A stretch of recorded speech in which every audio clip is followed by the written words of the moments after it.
হুসাইন বলে নানা আপনার আব্বা আব্দুল্লাহ কি কোন নবীর মেয়ের জামাই নাকি? বলেন আমার আব্বার নাম হলো আলী কাররামাল্লাহু ওয়াজহা। আমার আব্বা হলো শেরে খোদা, দুনিয়ার সব কাফির মুশরিকদের জন্য আল্লাহ আমার আব্বারে বাঘ বানিয়ে পাঠিয়েছে। বিষ্ণু বললেন তাই তো।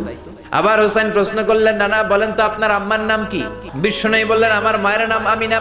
হুসাইন বলল নানাজি জান্নাতে সর্বপ্রথম যেই মহিলাটা ঢুকবেন ওই মহিলাটা হলো আমার আম্মা জান ফাতিমা। বিশ্বনবী কোনো কথা বলেন না। হুসাইন আবার প্রশ্ন করলেন নানা বলেন তো আপনার নানার নাম কি? বিশ্বনবী বললেন আমার নানার নাম হলো ওয়াহাব ইবনে আব্দে মানাফ। হুসাইন বলে নানা আপনার নানা ওয়াহাব রে কে চিনে?